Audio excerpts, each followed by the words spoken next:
अस्सलामु अलैकुम वरहमतुल्लाहि वबरकातुहू। मुझ फ़कीर क़ादरी की जानिब से तमाम अहबाब अहले सुन्नत व जमात के लिए मेरा एक खुसूसी पैगाम ये देना है कि मेरे जलसे, कॉन्फ्रेंस और प्रोग्रामों के लिए बहुत सारे अहबाब बेचैन रहते हैं और परेशान रहते हैं। मुसलसल फ़ोन और मैसेजेस करते रहते हैं और अक्सर को ये शिकायत भी रहती है कि हम फ़ोन नहीं उठा पाते या उनके मैसेजेस का जवाब नहीं दे पाते। असल बात यह है मेरे अजीज़ों कि मेरे कैद से बाहर आने के बाद राब्ता नंबर भी तब्दील हो गया और मुसलसल मेरा नंबर ट्रैकिंग में भी रहता है। और जो मेरे शागिर्द ये मामला देखते रहते हैं या लोगों के फ़ोन और मैसेजेस का जवाब देते हैं, वो ख़ुद भी इतना परेशान रहते हैं कि दिन में उनको 1000 से ज़्यादा कॉल और मैसेजेस आते हों। और दीगर इसमें एक बात ये भी है कि पूरे हिंदुस्तान भर में से हर जगह से लोग ख्वाहिश ये रखते हैं कि जलसा कराएं, जलसा कराएं। लोगों ने अक्सर उलमा को, मशाइख को, सादात को भी परेशान कर रखा है मेरे नाम की वजह से, मेरी तारीख़ लेने के लिए। मैं महसूस करता हूँ हर जगह मैं पहुँच भी नहीं सकता और कई जगह पर परमिशन के मामलात भी होते हैं, लेकिन अक्सर मेरे असातिज़ा, मशाइख, सादात या उलमा के जब फ़ोन आते हैं तारीख़ को लेकर, मैं उनको मना भी नहीं कर पाता, मुझे ख़ुद भी बुरा फ़ील होता है। लेकिन कई मसाइल के शिकार हो गए हम इन जलसों को लेकर के और लोगों की बेचैनियाँ बढ़ती गई। इस बीच कई लोगों ने हमारे इन मामलात को गलत तरीके से भी फ़ायदा उठाने की कोशिश की, क्योंकि मुसलसल मेरे पास ये शिकायतें भी आती हैं कि लोग बहुत एक्साइटेड हैं हमारे जलसे के लिए, तो वो जो भी दरमियान में उनको ये कह दिया कि मैं तारीख़ लेकर के आता हूँ, तो उसको 50,000 दे दिया, 1,00,000 रुपये दे दिया। मेरे नाम से कई लोगों ने ये पैसे उठाए। बिहार में, बंगाल में, झारखंड में, कई इलाक़ों में ये शिकायतें आईं, आंध्र प्रदेश में।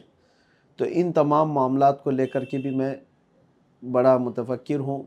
ख़ास तौर पर तमाम अहबाब को मैं ये बात बता दूँ, अल्लाह शाहिद है, आज तक मैंने किसी एक जलसे के लिए भी कोई रुपया तक डिमांड नहीं किया। हत्ता कि कई जलसे ऐसे हैं जहाँ हम खुद अपने पैसों से जाने आने का टिकट भी किए और बग़ैर कुछ लिए वापस भी आए। और कई ऐसे जो करीब के हैं अपनी गाड़ी से गए और अपनी गाड़ी से वापस आ गए, कभी तकाज़ा नहीं किए। अल्लाह शाहिद है और मैं कभी नहीं करूँगा इंशाअल्लाहुल अज़ीज़।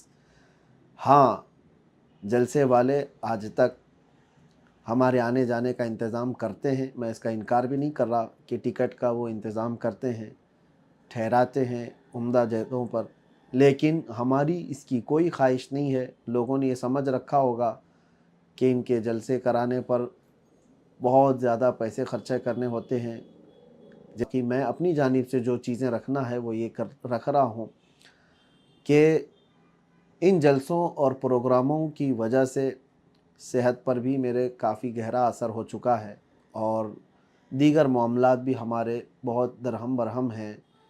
जो हमारे तदरीसी काम थे उस पर भी फ़र्क है। बहरहाल इन तमाम मामलात को लेकर आज ये पैगाम मैं आपके सामने नशर कर रहा हूँ कि हमने तय किया है कि जलसे और प्रोग्राम और कॉन्फ्रेंसों के लिए अब कोई हमें राब्ता ना करें तो ये ज़्यादा बेहतर है। इसका मतलब ये नहीं है कि हम किसी बड़ी ताकत से डर कर के पीछे हटने वाले हैं, हरगिज़ नहीं। जब जब ज़रूरत पेश आएगी इंशाअल्लाहुल अज़ीज़, दीन इस्लाम की खातिर, मेरे मुस्तफ़ा करीम सल्लल्लाहु अलैहि वसल्लम की इज़्ज़त की खातिर हम आवाज़ बुलंद करते रहेंगे। लेकिन ज़रूरी नहीं है कि हर इलाके में जाकर सफ़र करके, जलसा करके ही आवाज़ उठाएँ। 4 लोगों में भी बैठ कर के हम आवाज़ उठाएँगे इंशाअल्लाहुल अज़ीज़। अल्लाह तबारक व तआला पूरी दुनिया में पहुँचाने की शान रखता है। तो आप सबसे मैं ये गुज़ारिश करता हूँ कि अब रमज़ान तक जिनकी तारीख़ें मैं दे चुका था, मैं वहाँ पर जा रहा हूँ। बाकी प्रोग्रामों के लिए बराए करम आप उलमा को, मशाइख को, सादात को, दूसरे लोगों को परेशान ना करें और मेरे नाम से जलसे के लिए किसी को भी पैसे हरगिज़ ना दें। जब तक मुझसे आप मुलाकात ना करें, मेरे किसी शागिर्द के बारे में भी आप ये यकीन ना करें, किसी के भी बारे में कि वो तारीख़ दे रहे हैं, ये तारीख़ दे रहे हैं, किसी के भी जब तक बिलमुशाफ़ा आप मुलाकात ना करें, तब तक आप किसी को भी इस तरह से पैसे देने या धोखा खाने की बिल्कुल ज़रूरत नहीं है। मेरे इस पैगाम को उम्मीद है कि तमामी हज़रात कबूल करेंगे और इंशाअल्लाहुल अज़ीज़ सेहत बरकरार रही तो जैसे जहाँ बहुत ज़्यादा ज़रूरत महसूस हुई تو ہم انشاءاللہ العزیز اپنی تقریر اور اپنے بیان کو نشر کرتے رہیں گے انشاءاللہ۔ والسلام علیکم۔